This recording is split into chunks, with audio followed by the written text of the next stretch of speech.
കുഞ്ഞുമണികളെ, കഥ കേൾക്കാൻ റെഡിയായോ? ഇന്ന് ഒരു ആനക്കഥയാണ് പറയാൻ പോകുന്നത്. നമ്മുടെ നാട്ടിലുണ്ടായിരുന്ന ഒരു ആനയെക്കുറിച്ചുള്ള കഥ. ഉത്സവകാലത്ത് നമ്മുടെ നാട്ടിലെ ക്ഷേത്രങ്ങളിലൊക്കെ വരുന്ന ആനകളുണ്ടാവില്ലേ? നെറ്റിപ്പട്ടം കെട്ടിയ ഗജവീരന്മാർ. ഇവരുടെ പേര് നിങ്ങൾ ശ്രദ്ധിച്ചു നോക്കിയാൽ മനസ്സിലാവും. മിക്ക ആനയുടെ പേരിന് മുന്നിലും ഒരു സ്ഥലത്തിന്റെ പേരോ അല്ലെങ്കിൽ വലിയൊരു തറവാടിന്റെ പേരോ ഒക്കെ ഉണ്ടാവും. ഇന്ന് നമ്മൾ പറയാൻ പോകുന്നത് കൊട്ടാരക്കര ചന്ദ്രശേഖരൻ എന്ന ആനയുടെ കഥയാണ്. ഒരിക്കൽ ചന്ദ്രശേഖരൻ ദാഹിച്ചു വലഞ്ഞ് ഒരു ഗ്രാമത്തിലെ കിണറ്റിൻകരയിലെത്തി.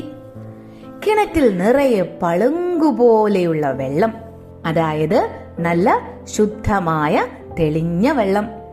പക്ഷെ എങ്ങനെ കുടിക്കും?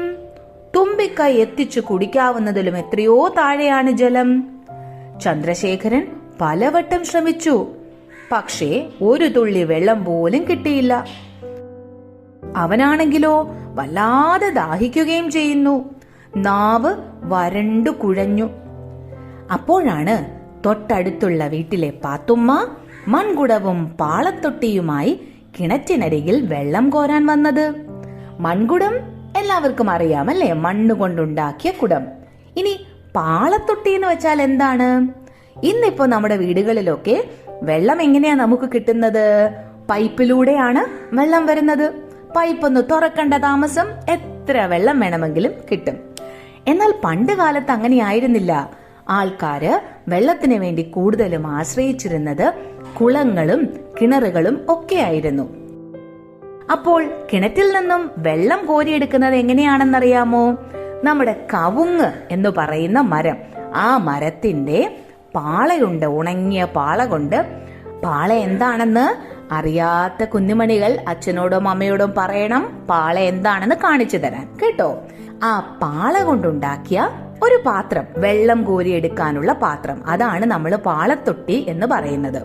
ആ പാളത്തൊട്ടിയുമായിട്ട് വെള്ളം കോരാൻ ആര് വന്നു? തൊട്ടടുത്ത വീട്ടിലെ പാത്തുമ്മ വന്നു. ചന്ദ്രശേഖരൻ ദാഹിച്ചു വന്ന് നിൽക്കുകയാണെന്ന് പാത്തുമ്മയ്ക്ക് മനസ്സിലായി. അവൾ പാളത്തൊട്ടിയിൽ വെള്ളം കോരി അവന് ഇഷ്ടം പോലെ ഒഴിച്ചു കൊടുത്തു. പാത്തുമ്മയുടെ ഈ പ്രവൃത്തി ചന്ദ്രശേഖരനെ വല്ലാതെ സന്തോഷിപ്പിച്ചു. അവന് പാത്തുമ്മയോട് വലിയ നന്ദിയും സ്നേഹവും തോന്നി.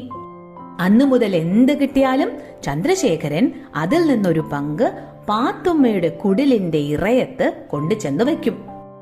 ഒരു ദിവസം ചന്ദ്രശേഖരന് ഒരു ക്ഷേത്രത്തിൽ നിന്ന് 2 പഴക്കുലകൾ കിട്ടി. അതിലൊന്ന് തിന്നിട്ട് ഒരെണ്ണം പാത്തുമ്മയ്ക്ക് കൊടുക്കാമെന്ന് കരുതി അവൻ അവരുടെ കുടിലിലേക്ക് നടന്നു. അപ്പോൾ കണ്ടതോ, പാത്തുമ്മയുടെ കുടിലിന് മുകളിൽ തീ ആളിക്കത്തുന്നു. ഈ കാഴ്ച കണ്ട് ചന്ദ്രശേഖരൻ വല്ലാതെ അമ്പരന്നു. പഴക്കുല താഴെ വെച്ചിട്ട് അവൻ കുടിലിനകത്തേക്ക് എത്തി നോക്കി. അതാ പാത്തുമ്മയുടെ 2 മക്കളും ഇതൊന്നും അറിയാതെ അതിനകത്തിരുന്ന് കളിക്കുന്നു. വീട്ടിൽ വേറെ ആരുമില്ല. പാവം കുഞ്ഞുങ്ങൾ. വീടിന് തീ പിടിച്ചതൊന്നും അവർ അറിഞ്ഞിട്ടില്ല. വലിയ അപകടത്തിലേക്കാണ് കാര്യങ്ങൾ നീങ്ങുന്നതെന്ന് ചന്ദ്രശേഖരന് മനസ്സിലായി. അവൻ വേഗം തുമ്പിക്കൈ പൊക്കി തീ പിടിച്ച മേൽക്കൂരയ്ക്ക് ഒരു തട്ടു കൊടുത്തു. മേൽക്കൂര തീയോടുകൂടി അടർന്ന് ദൂരെ തെറിച്ചു വീണു. കുറെ തീക്കൊള്ളികൾ അകത്തിരുന്ന കുഞ്ഞുങ്ങളുടെ അരികിലും വീണു. കുഞ്ഞുങ്ങൾ പേടിച്ചു കരച്ചിലായി. ചന്ദ്രശേഖരൻ വേഗം തുമ്പിക്കൈ നീട്ടി കുഞ്ഞുങ്ങളെ ഓരോരുത്തരെയായി പുറത്തേക്കെടുത്തു. അവരെ തൊട്ടടുത്തുള്ള ഒരു തൈമാവിന്റെ ചുവട്ടിൽ സുരക്ഷിതരായി ഇരുത്തി. എന്നിട്ട് അവൻ കൊണ്ടുവന്ന പഴക്കുലയെടുത്ത് അവരുടെ അരികിൽ വെച്ചു കൊടുത്തു. പഴക്കുല കണ്ടപ്പോൾ വിശന്നിരുന്ന കുഞ്ഞുങ്ങളുടെ പേടിയെല്ലാം പെട്ടെന്ന് മാറി. അവർ കുലയിൽ നിന്ന് പഴമെടുത്ത് തിന്നാൻ തുടങ്ങി.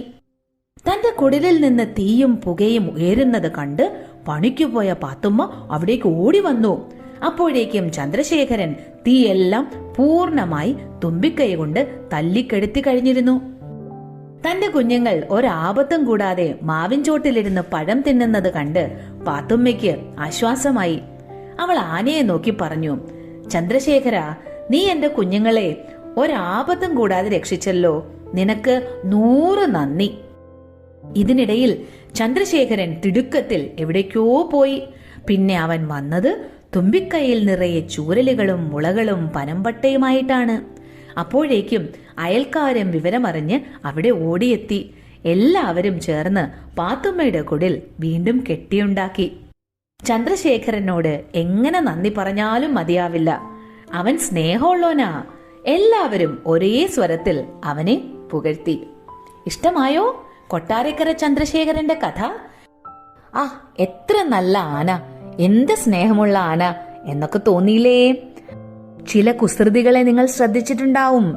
ഒരു പൂച്ചയെയോ ഒരു നായയെയോ ഒക്കെ കണ്ടാൽ വെറുതെ അതിനെ കല്ലെടുത്തെറിയുക, അതിനെ വേദനിപ്പിക്കുക, അങ്ങനെ ചെയ്യുന്ന ചില കുസൃതികളെ, അല്ലേ? അത്തരത്തിലുള്ള പ്രവൃത്തികൾ നല്ലതല്ല. നമ്മൾ ഒരു ജീവിയെയും ഉപദ്രവിക്കാൻ പോകരുത്. കഥയിലെ നമ്മുടെ പാത്തുമ്മ ചെയ്ത പോലെ എന്തെങ്കിലും ഉപകാരം നമുക്ക് ചെയ്യാൻ പറ്റുമെങ്കിൽ തീർച്ചയായും ചെയ്യണം. വേനൽക്കാലത്ത് നമ്മുടെ വീടുകളിൽ ഒരു പാത്രത്തിൽ കുറച്ച് വെള്ളം പക്ഷികൾക്ക് വേണ്ടി വെക്കണം എന്ന് ടീച്ചർമാരും അച്ഛനമ്മമാരും ഒക്കെ പറയാറില്ലേ? എത്ര നല്ല ഒരു കാര്യമല്ലേ? വേനൽക്കാലത്ത് വെള്ളം കിട്ടാതെ ദാഹിച്ചു വരുന്ന പക്ഷികൾക്ക് അതൊരാശ്വാസമാവും. ഒരു ജീവിയെയും ഉപദ്രവിക്കാതെ നമ്മളാൽ കഴിയുന്ന ഉപകാരങ്ങൾ ചെയ്യാൻ നമ്മൾ ശീലിക്കണം. അപ്പോൾ അവർക്കും നമ്മളോട് സ്നേഹവും കരുണയും ഒക്കെ ഉണ്ടാവും. ഈ കൊട്ടാരക്കര എന്ന് പറയുന്നത് നമ്മുടെ കൊല്ലം ജില്ലയിലുള്ള ഒരു സ്ഥലമാണ്. അവിടെ ഏറെ പ്രശസ്തമായ ഒരു ഗണപതി ക്ഷേത്രമുണ്ട്, കൊട്ടാരക്കര മഹാഗണപതി ക്ഷേത്രം. ആ ക്ഷേത്രത്തിൽ പോയാൽ കുഞ്ഞുമണികൾക്ക് രുചികരമായ ഒരു സാധനം കിട്ടും. എന്താണെന്നറിയോ? നല്ല രസികൻ ഉണ്ണിയപ്പം. അപ്പോൾ ഇനി കൊട്ടാരക്കര വഴി പോവുകയാണെങ്കിൽ തീർച്ചയായിട്ടും അച്ഛനോടും അമ്മയോടും പറയണം, ഇവിടെ ഗണപതി അമ്പലത്തിൽ പോയാൽ ഉണ്ണിയപ്പം കിട്ടും, ഉണ്ണിയപ്പം ഞങ്ങൾക്ക് വാങ്ങിത്തരണം എന്ന് പറയണം കേട്ടോ. ഇനി നമ്മള് ഈ കഥ വായിച്ചത് ഏത് പുസ്തകത്തിൽ നിന്നാണെന്നറിയാമോ? ഏറെ പ്രശസ്തനായ ബാലസാഹിത്യകാരൻ, അതായത് കുട്ടികൾക്ക് വേണ്ടി പുസ്തകങ്ങൾ എഴുതുന്ന എഴുത്തുകാരൻ സിപ്പി പള്ളിപ്പുറം. ഒരുപാട് വർഷങ്ങളായി അദ്ദേഹം കുഞ്ഞുങ്ങൾക്ക് വേണ്ടി പുസ്തകങ്ങൾ എഴുതുന്നുണ്ട്. എന്റെ കുട്ടിക്കാലത്തും അദ്ദേഹത്തിന്റെ ഒരുപാട് പുസ്തകങ്ങൾ ഞാൻ വായിച്ചിട്ടുണ്ട്. ഇപ്പോഴും അദ്ദേഹം കുട്ടികൾക്ക് വേണ്ടി ഒരുപാട് പുസ്തകങ്ങൾ എഴുതുന്നുമുണ്ട്. അദ്ദേഹം എഴുതിയ ഉണ്ണികൾക്കൊരു ആനപ്പുസ്തകം, മാതൃഭൂമി പ്രസിദ്ധീകരിച്ചിരിക്കുന്ന പുസ്തകമാണിത്.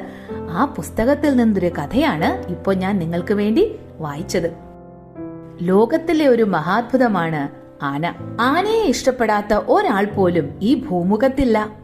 ആനപ്പാട്ടുകളും ആനക്കഥകളും ആനക്കവിതകളും ആനച്ചൊല്ലുകളും മാത്രമല്ല, കുറുമ്പ് കാട്ടുകയും കുട്ടിക്കരണം അറിയുകയും പാട്ടുപാടുകയും സർക്കസ് കാണിക്കുകയും ചെയ്യുന്ന നിരവധി ആനക്കുട്ടന്മാരുടെ ചിത്രങ്ങളും നിറഞ്ഞ പുസ്തകം. ആനയെക്കുറിച്ച് എല്ലാം അറിയാനും ആനയെ സ്നേഹിക്കാനും ആനകൾക്കൊപ്പം കളിച്ചു നടക്കാനും ഒരു പുസ്തകം. അതാണ് സിപ്പി പള്ളിപ്പുറത്തിന്റെ ഉണ്ണികൾക്കൊരു ആനപ്പുസ്തകം. ഇതിൽ ഒരുപാട് കഥകളുണ്ട്, രസകരമായ ആനക്കഥകൾ. അപ്പോൾ നിങ്ങൾക്ക് ഈ പുസ്തകത്തിലെ കഥകൾ മുഴുവൻ അറിയണമെങ്കിൽ തീർച്ചയായും നിങ്ങളുടെ തൊട്ടടുത്തുള്ള മാതൃഭൂമി ബുക്ക് സ്റ്റാളിൽ പോവുക. അവിടെ ചെന്ന് ഈ ആനപ്പുസ്തകം വാങ്ങുക. ഇനി അതുമല്ലെങ്കിൽ നമുക്ക് മാതൃഭൂമി ബുക്സിന്റെ ഓൺലൈൻ സൈറ്റിലൂടെയും ഈ പുസ്തകം വാങ്ങാൻ കഴിയും. അപ്പൊ നമുക്കിനി മറ്റൊരു കഥയുമായി കാണാം.